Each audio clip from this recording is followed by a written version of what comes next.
प्यारे बच्चों, पढ़ लो मैथ हमारे साथ में। आज हम लोग कक्षा 6 गणित इकाई 5 बीज गणितीय अवधारणा का अभ्यास 5 का भी पढ़ेंगे।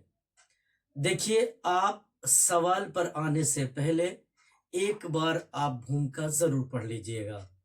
अब हम लोग चलते हैं अभ्यास 5 बी के सवाल नंबर 1 पर। आइए, सवाल नंबर 1 क्या है? निम्नलिखित को बीज गणितीय रूप में लिखिए। ये जो आपके सवाल दिए गए हैं, इसे आपको बीज गणितीय रूप में लिखना है। पहला क्या है? 6 और x का योग फल। देखिए, इस चर और अचर को जब हम जोड़ेंगे तो हमारा वही रहेगा जो आपने जोड़ दिया है, बस वही रहेगा, क्योंकि चर अलग चीज है और अचर अलग चीज है। तो हम लिखेंगे सवाल नंबर 1 का पहला क्या है? 6 और x का योग फल। देखिए, योग मतलब होता है जोड़ना, और योगफल का मतलब उसका आंसर क्या आया, उसका उत्तर क्या आया। जब आपने जोड़ा किसी चीज में, जैसे एग्जांपल के लिए आपने 20 में 7 को जोड़ दिया, तो अब आपका योगफल क्या आ गया? 27। उसी तरीके से आपको यहां पूछ रहा है कि 6 और x का योगफल। यदि आप 6 में एक अचर में जब आप चर को जोड़ेंगे तो आपका क्या आएगा? तो 6 हमारा क्या आएगा? 6 और धन x, यही हमारा क्या आ गया? उत्तर। अब देखिए, क्योंकि देखिए इसमें ये क्या है? अचर है, और ये क्या है? चर है। तो चर अचर का जब हम गुणा करेंगे, जोड़ेंगे, तो ये सेम चीज रहेगी। अब दूसरा,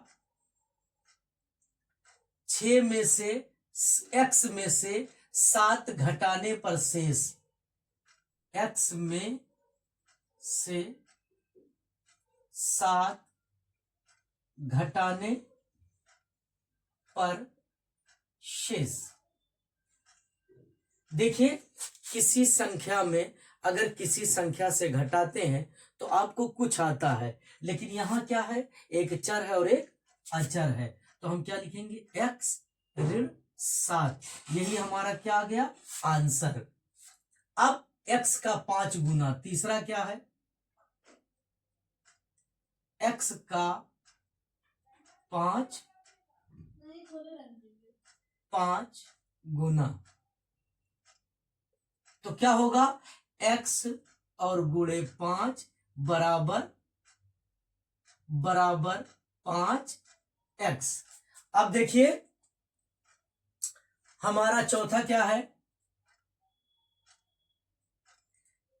x का 1/3। x का 1/3, इसका मतलब x का 1/3। x का 1/3। अब हम लिखेंगे x का 1/3 अब बराबर x गुणे 1/3 बराबर x/3। x second number x और बटा 3, ये हमारा आंसर आ गया। इसे देख लीजिए और नोट कीजिए। सवाल नंबर 2 देखिए। सवाल नंबर 2 हमारा क्या है? निम्नलिखित कथनों को संख्याओं, बीजों तथा मूल संक्रियाओं के चिन्हों की सहायता से व्यक्त कीजिए। आपका पहला क्या है? वृत्त का व्यास उसकी त्रिज्या का दूना होता है। अब हमें पहले जानना है वृत्त, वृत्त के बाद जानना है त्रिज्या और फिर व्यास। तो देखिए, हमारा पहला क्या है? 2 का पहला, इसमें लिखा वृत्त का व्यास उसकी त्रिज्या का दूना होता है। पहले वृत्त हम लोग बनाते हैं। ये हमारा वृत्त है। एक बात जान लीजिए कि बिना केंद्र बिंदु और त्रिज्या के, पहले केंद्र बिंदु क्या है कि जब आप लंगड़ा प्रकार लेते हैं और लंगड़ा प्रकार की नोक आप कहीं पे रखते हैं तो वो बनती है केंद्र बिंदु। और जब आप पेंसिल को कहीं रखते हैं तो ये जो लंगड़ा प्रकार की नोक और पेंसिल के बीच की जो दूरी होती है, और जब आप नचाते हैं तो वृत्त बनता है, तो इस दूरी को हम त्रिज्या कहते हैं। जैसे मान लीजिए ये केंद्र बिंदु है, यहां आपने लंगड़ा प्रकार की नोक रखी और फिर यहां आपने पेंसिल रखा और फिर आप इसको नचाने लगे, तो ये क्या बन गई? ये बन गई त्रिज्या। देखिए हिंदी में त्रिज्या कहते हैं और इंग्लिश में उसको रेडियस कहते हैं। तो त्रिज्या को हम आर से प्रदर्शित करते हैं, ये हो गई आर।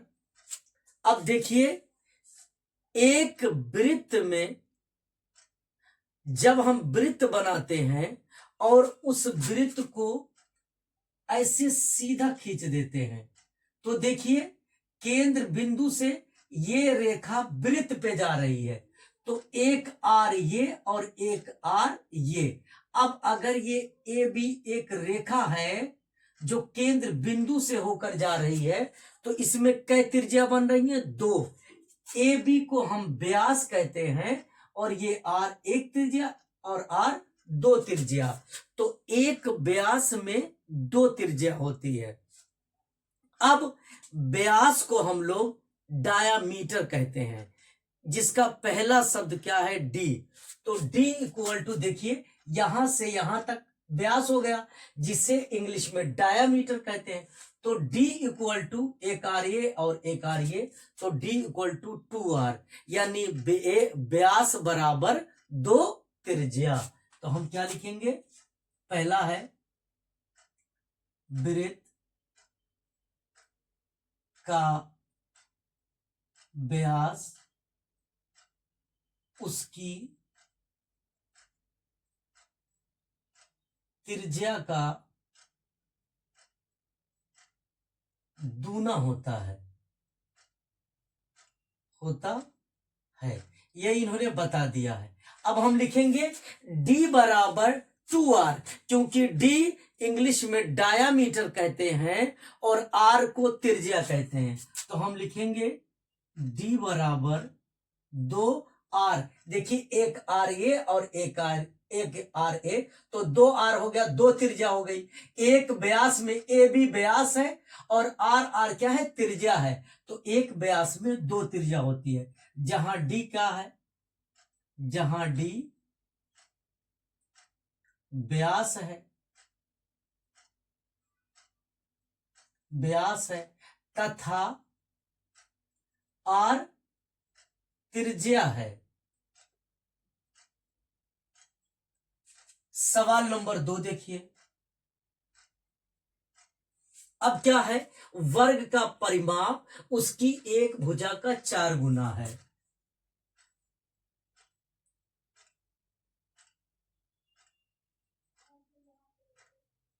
वर्ग का परिमाप उसकी एक भुजा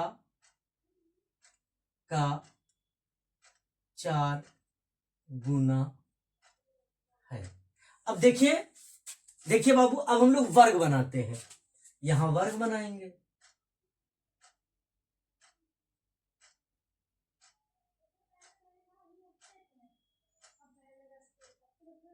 देखिए ए बी सी और डी, वर्ग की चारों भुजाएं बराबर होती हैं। अब ये क्या कह रहा है? वर्ग का परिमाप उसका एक भुजा का 4 गुना होता है। वर्ग का जो परिमाप है, परिमाप जानते हैं क्या है? अगर ये वर्ग की एक भुजा 5 है तो ये भी 5 होगी, ये भी 5 होगी, ये भी 5, क्योंकि वर्ग की चारों भुजाएं बराबर होती हैं। परिमाप का मतलब क्या होता है कि यहां से आप नापना शुरू करिए, कहीं से भी चलिए, यहां से आप नापना शुरू करिए, डी से सी तक आए 5 सेंटीमीटर, फिर उसके बाद यहां आए 5 5 10 सेंटीमीटर, फिर यहां आए 10 5 15 सेंटीमीटर, फिर यहां आए 15 5 20 सेंटीमीटर। अब इसे हम इंग्लिश में वर्ग को स्क्वायर कहते हैं। तो स्क्वायर का पैरामीटर, परिमाप को पैरामीटर कहते हैं। तो S इक्वल टू 4 और गुणे इस लाइन को कुछ भी मान लीजिए, X Y Z A B C D, तो हमने इसे A मान लिया, क्योंकि आपसे क्या कहा है, आपसे कहा है बीजों का, आपको कोई बीजीय अंक लिखना है, तो इसे हमने ए मान लिया। तो ये भी ए, ये भी ए और ये भी ए। तो अब हम क्या करेंगे, लिखेंगे 4 गुणे ए। तो S इक्वल टू 4a, जहां S क्या है, S वर्ग का परिमाप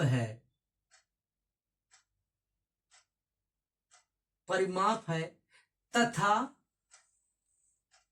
ए एक भुजा है, ए एक भुजा है।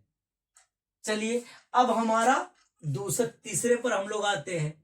आयत का क्षेत्रफल उसकी लंबाई और चौड़ाई का गुणनफल होता है।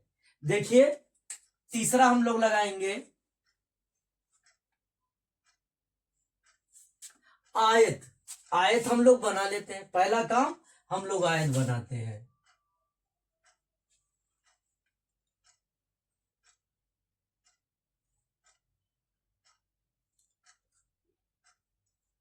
M N P और Q, हम लोगों ने एक आयत बनाया जिसका नाम हम लोगों ने क्या रखा, MNPQ। ये आयत है।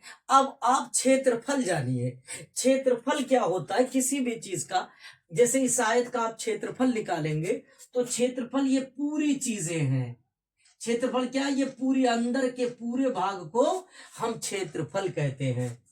तो अब लिखेंगे सवाल को, पहले आयत का क्षेत्रफल उसकी लंबाई और चौड़ाई का गुणनफल होता है। तो ये लंबाई, देखिए लंबाई को इंग्लिश में लेंथ कहते हैं, तो इसे आप लिख दीजिए L, और चौड़ाई को ब्रीथ कहते हैं, तो इसे लिख दीजिए B। आयत की आमने सामने की भुजा बराबर होती है, तो अगर ये L है तो ये भी L है, और ये B है तो ये भी B है। आमने सामने की भुजा बराबर होती है, और आयत के प्रत्येक कोण 90 अंश के होते हैं। अब देखिए बाबू, यहां लिखेंगे हम लोग आयत का क्षेत्रफल उसकी लंबाई, हम ये लिख नहीं रहे हैं, आप लिखा है आप देख लीजिएगा क्योंकि जगह कम बची है। तो आयत का क्षेत्रफल को इंग्लिश में एरिया कहते हैं। तो A इक्वल टू, क्योंकि आपसे क्या कहा, बीजीय अंक आपको देना है, तो आप लिखेंगे A इक्वल टू L और इंटू B। A जहां A क्या है, क्षेत्रफल है, A क्षेत्रफल, L लंबाई तथा B चौड़ाई है।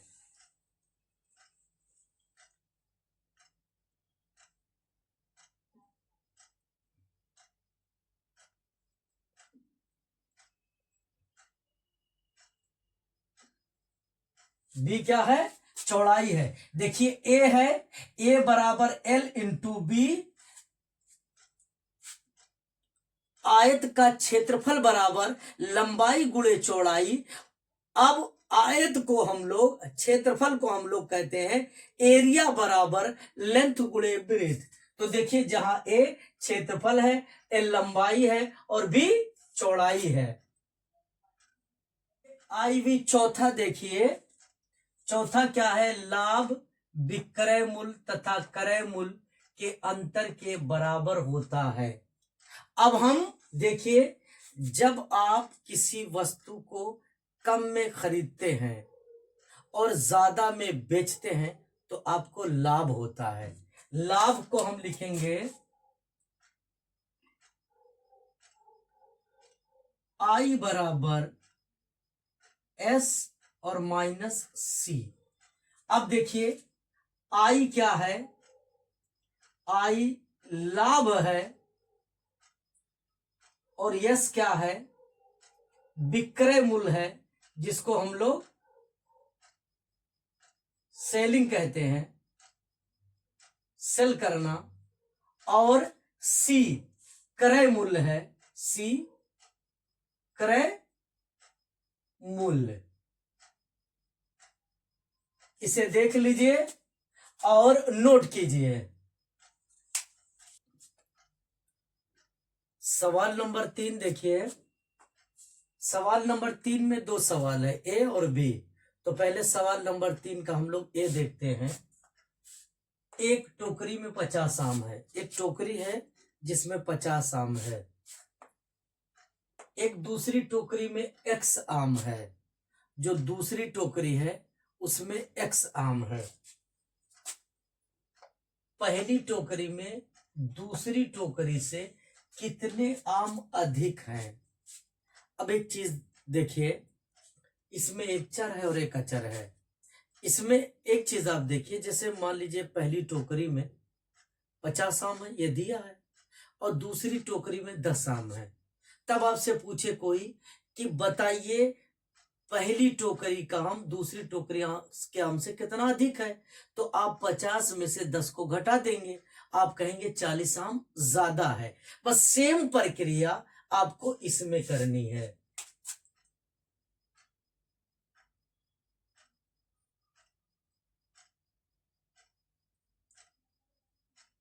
ए पहली टोकरी में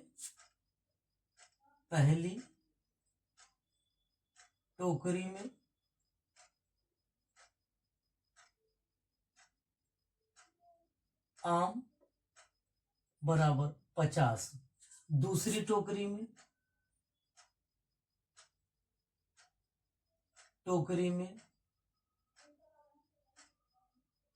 आम बराबर एक्स। अब पहली से, अब क्या लिखा है? पहली टोकरी में दूसरी टोकरी से कितने आम अधिक हैं? अधिक आम बराबर, ये देखिए क्या लिखा है? पहली टोकरी में दूसरी टोकरी से कितने आम अधिक हैं। तो पहली टोकरी में कितने हैं? 50 और ऋण एक्स। यही आपका क्या हो गया? उत्तर हो गया। देखिए 50 में से, अब अगर यहां भी कोई संख्या होती, बीजीय अंक न होता, यहां कोई संख्या होती तो आप 50 में से घटा देते, आप बता देते। लेकिन यही इसका उत्तर आ गया क्योंकि ये बीजीय अंक है। अब दूसरा देखिए, 3 का बी क्या है? एक विद्यालय में कुल 100 छात्र हैं। विद्यालय में कुल छात्र बराबर कितना? 100। अब जिसमें x छात्र अनुपस्थित हो गए, अनुपस्थित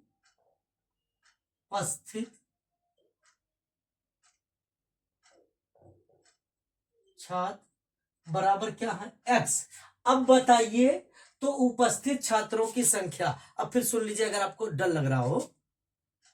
देखिए आपके विद्यालय में मान लीजिए 100 छात्र हैं। आपका विद्यालय है जिसमें 100 बच्चे पढ़ते हैं। उसमें से एक दिन 25 बच्चे नहीं आए, तो 100 में से आप 25 को क्या करेंगे? घटा देंगे। तो आपका क्या आ जाएगा? 75। लेकिन यहां क्या है? एक चर है और एक अचर है। तो अब हम लिखेंगे उपस्थित छात्र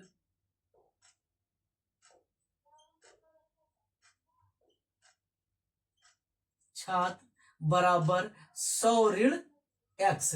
यही आपका क्या हो गया उत्तर। इसे देख लीजिए और नोट कीजिए।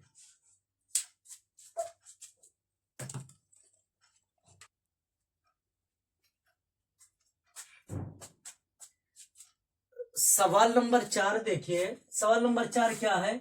संलग्न चित्र। ये जो चित्र है इसमें आयत की आसन्न भुजाएं x मीटर तथा y मीटर है। देखिए ये x मीटर लंबी है और y मीटर चौड़ी है। आयत का परिमाप बताइए।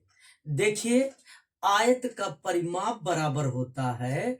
परिमाप का मतलब किसी भी चीज, जैसे आप मान लीजिए आपके घर में एक बॉक्स है वो भी आयत है, तो उसका अगर आपको परिमाप ज्ञात करना है तो उन चारों भुजाओं को नाप लीजिए और नापकर जोड़ दीजिए। आयत में क्या होता है, आमने सामने की भुजा बराबर होती है। अगर ये भुजा 5 मीटर है तो इसके सामने वाली भुजा 5 मीटर होगी। अगर ये भुजा 3 मीटर है तो इसके सामने वाली 3 मीटर होगी। अब बताइए अगर ये x मीटर है तो ये भी क्या होगी x मीटर, और ये y मीटर है तो ये भी क्या होगी y मीटर। अब एक बात बताइए, अगर हम ऐसे जोड़ते आए तो y धन x और धन y और धन x, तो 1y 1y 2y और धन 2x। अब देखिए हम क्या करेंगे, आयत का परिमाप बराबर। देखिए आपको इस तरीके से पहले आप करिए, लेकिन आयत का परिमाप बराबर होता है 2 कोष्ठक में लंबाई धन चौड़ाई, क्योंकि आयत में 2 लंबाई होती है और 2 चौड़ाई। ये आमने सामने की भुजाएं बराबर होती हैं, तो x धन x 2x हो गया और धन y। आप ऐसे करिए, y यहां से शुरू किया, धन x फिर धन y और धन x। अब देखिए क्या हो गया, y में y जोड़ेंगे तो कै y होगा 2y, और फिर धन x में x जोड़ेंगे तो क्या होगा 2x। अब देखिए ये थोड़ा अच्छा नहीं लग रहा है, आप लिख दीजिए 2x और धन 2y। कोई फर्क नहीं पड़ेगा, अगर आप इधर उधर जोड़ेंगे तो कोई फर्क नहीं पड़ेगा। देखिए अब ये आपका आंसर आ गया, आयत का परिमाप। अब देखिए एक और आएगा, इस देखिए 2 इसमें भी है और 2 इसमें भी है, तो आप 2 को कॉमन ले लेंगे और x प्लस वाई आपका आएगा। इसे देखिए और नोट कीजिए। सवाल नंबर 5 देखिए, एक गुब्बारे का मूल्य 100 रुपया है। जब आप एक गुब्बारा खरीदने जाते हैं तो उसका मूल्य 100 रुपया है, x पैसे हैं, सॉरी, एक गुब्बारे का मूल्य x पैसा है। फिर से सवाल नंबर 5 देखिए,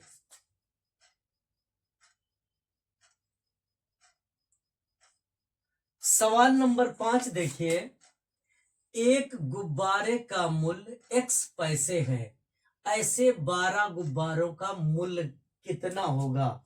देखिए अगर आपके नहीं समझ में आया तो एक गुब्बारा है जो 2 रुपए का मिलता है, आपको 10 गुब्बारे खरीदने हैं तो आप कितना देंगे, तो आप 10 में 2 का गुणा करेंगे तो 10 दूना 20। सेम प्रक्रिया, एक गुब्बारे का मूल्य x पैसा है तो 12 गुब्बारे का मूल्य 5।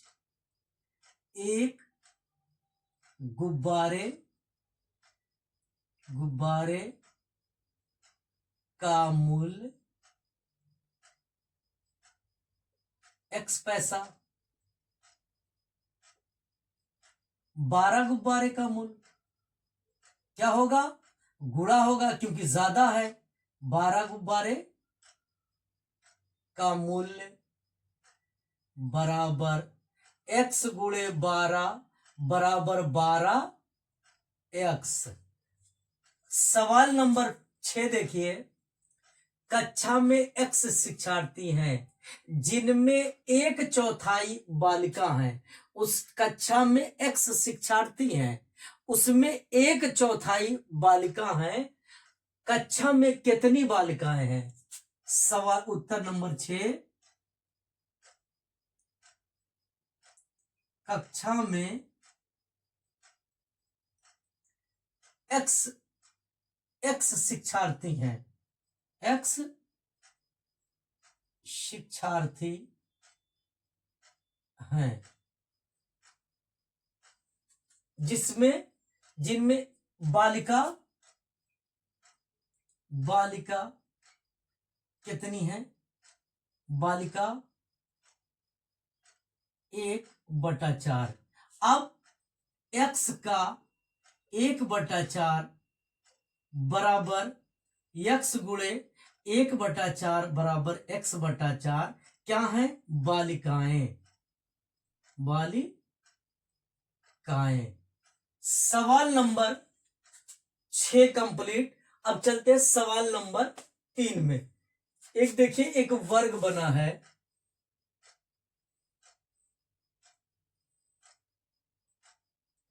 ये वर्ग है जिसकी सभी भुजाएं, देखिए वर्ग की चारों भुजाएं बराबर होती हैं। ये ए है, बी है और सी है, डी है। एक वर्ग ए बी सी डी है जिसकी एक भुजा 4 सेंटीमीटर है, एक भुजा ए सेंटीमीटर है। ये ए सेंटीमीटर है, तो ये भी सेंटीमीटर, ये भी सेंटीमीटर और ये भी सेंटीमीटर। अब वर्ग हम जानते हैं, वर्ग की चारों भुजाएं बराबर होती हैं। अब वर्ग का परिमाप बराबर होता है 4 गुणे भुजा। वर्ग का परिमाप बराबर 4 गुणे भुजा। तो हम लिखेंगे 7 वर्ग का परिमाप बराबर 4 गुणे भुजा। तो अब देखिए, बराबर 4 और गुणे ए बराबर 4 ए। सवाल नंबर 7 कंप्लीट। इसे देख लीजिए और नोट कीजिए।